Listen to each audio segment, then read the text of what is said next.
right. Well, at this time, we'd like to introduce our local artist and craft guru, Miss Sophie Monsibias, who will be demonstrating how to make origami Masu boxes.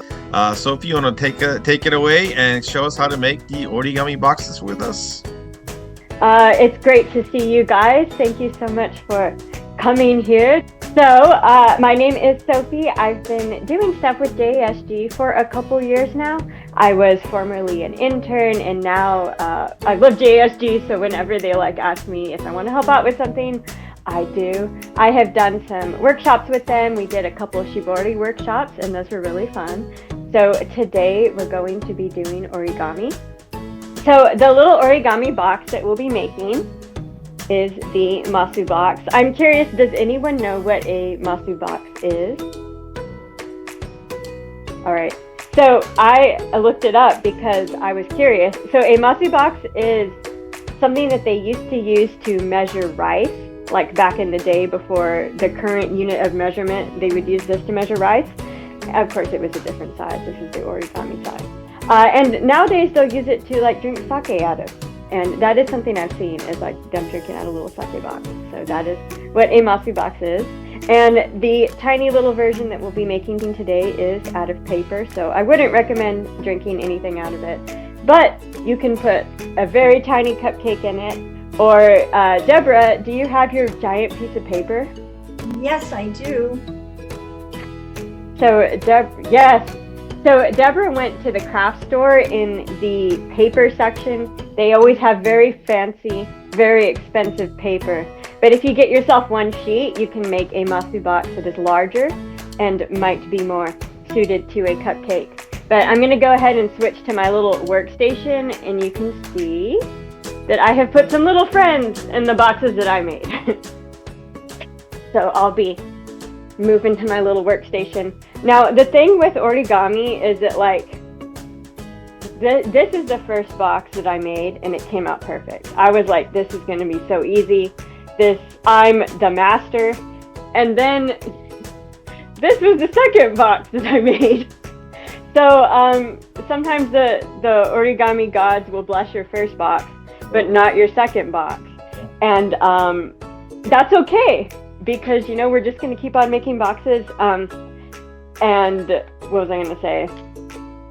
It's okay. It's just paper. I also think that sometimes the first one will come out really good because you're really paying attention to the instructions. And then in the second one you get too confident, and that's when you start to get something like this. But that's okay. We're going to make it all together. So I'm just curious, how many people will be making Masu boxes with us today? I see a couple hands. All right. So let's get going. Whoa. There we go. Okay, let's get going. So I've got my paper right here. Sometimes with origami, it always has the two sides. And in some designs, you'll get to utilize both designs. In this one, you're only in the end going to see one color. So the color that is facing up is the color that's going to disappear. So if there's a side of your paper that you hate, put it face up and you'll never see it again. All right, you guys ready? So for step one, we're going to do something very simple. We're just going to fold it. And you're going to want your sides to match up as much as possible. I think the key to getting this really crisp and making things easy for yourself is just getting it to match up very evenly and getting your lines nice and visible, because later on the lines are going to really matter. You're going to get a call back to previous lines. So that is our first step. I'm going to try to turn a light on and hopefully. All right.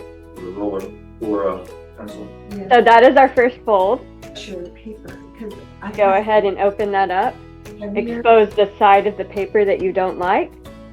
And then you're going to do exactly the same thing on the other side. And sometimes I'll use the tip of my finger or my fingernail to help get that feeling nice and crisp.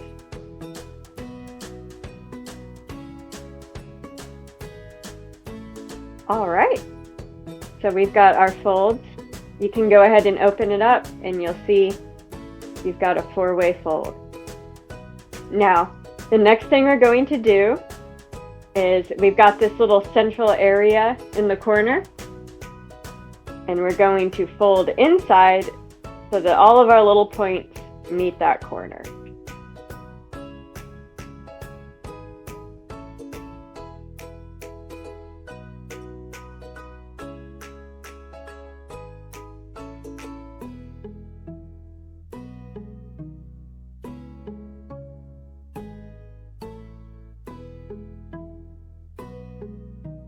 I'm making a red box today, which is I think it's very fitting for the holidays.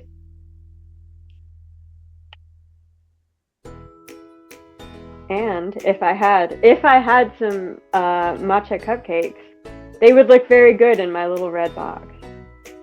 But sadly, I do not. So if anyone wants to send me some, and they can get here in quicker than 2 days. All right, I'm going to give you guys some time to make sure your paper is folded, but afterwards we should have where you can open it up and make sure you can see all of those creases that you made before. I think this looks kind of like those fortune tellers that you made in school. All right, so after we've got those 4 folds in, you're going to take a little bit and you're going to meet in the middle. So you're going to take that outer corner and come right up in the middle.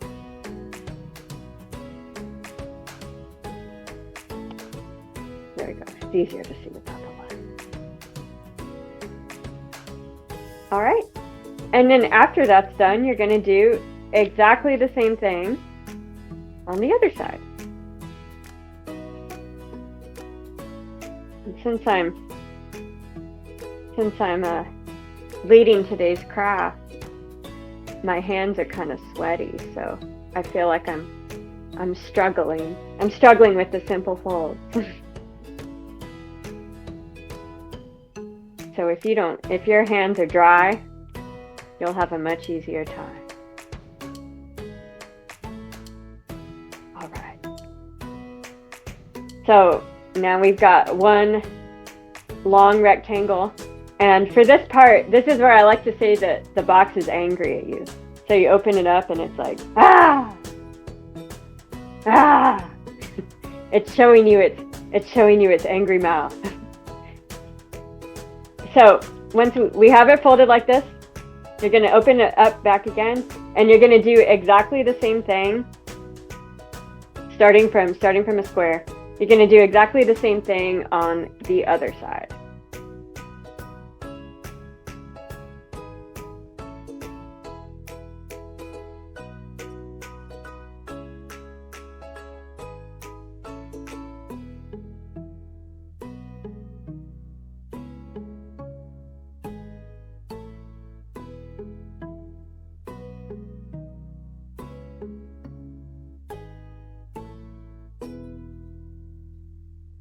All right, so we've got it folded once more. We're going to open it back up again and see how angry it is. Now here's where it starts to get kind of... Okay, yes. Okay, here's where it starts to get kind of crazy. They always make it real simple, and then when you come to the end, it's like, whoa! So what you're going to do is you're going to take some of these tabs in the middle and pull it open.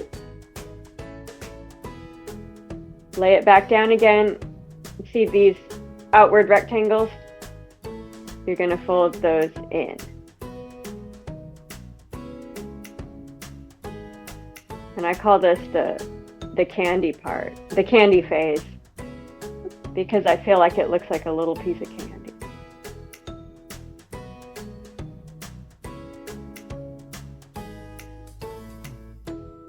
All right, how is everyone doing so far? I'm good. I see some thumbs up, I see some nods. That's good, that's good. All right, so we've got our little piece of candy. Now here, I even like pre-folded one to make sure I got this right. This is where it gets, so what we're gonna wanna do is sort of collapse it so that it makes the box. And these little corner folds right here are what's pivotal. So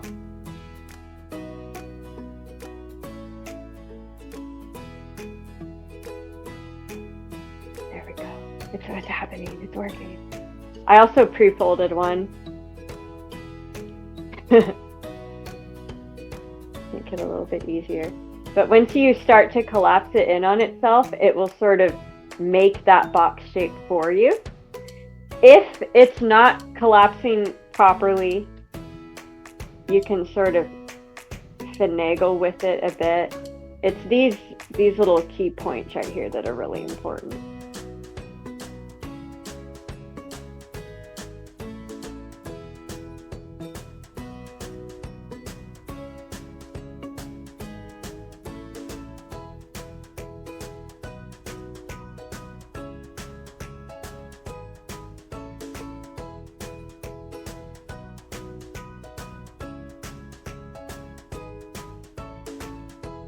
See, ideally, this goes really smoothly. But if we're going to be realistic, it may not. But that's okay. Because if you've come this far, no matter what, you're getting a box. And if your box is kind of slipping open, then you can take these little tabs on the inside and tuck them in.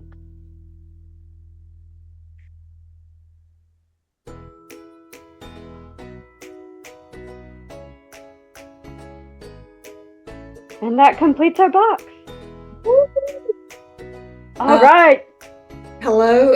I've kind of got lost. I'm only here. I couldn't figure out what happened after here. Yeah. Okay. Let's see. Let me unfold mine. There we go. Okay. Are you here? Yes. Okay. Okay, so you are at and you have the little rectangle parts folded into the middle, right?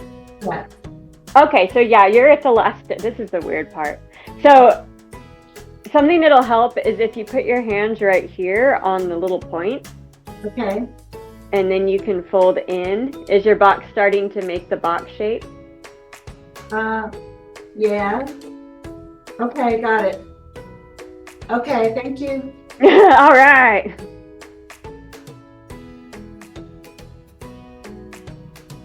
Sophie, you're using regular origami paper, right? But I think you can still do this with like thick wrapping paper, or I know Deborah's using another kind of craft paper. But I guess thicker the better. Is that right? Yeah, I think because origami paper's got like a little bit of body to it. It kind of feels like magazine paper.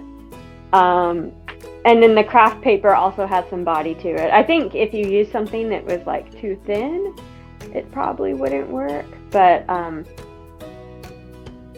yeah, I also think the shape is really important, like that you have the square, because if you were to make it with a rectangle, it wouldn't work the same way, or you would have to do extra work, and Yeah. we don't want that. To get it to go into a square, which is what I had to do with this. Nice. Yay! I will tell you, I'm a knitter, and I can follow extremely difficult instructions in knitting, but origami, I'm totally lost. I can't make a crane. I've made them 100 times and I can't remember how to do it. So I have to watch it. So I was really impressed with myself. I did this.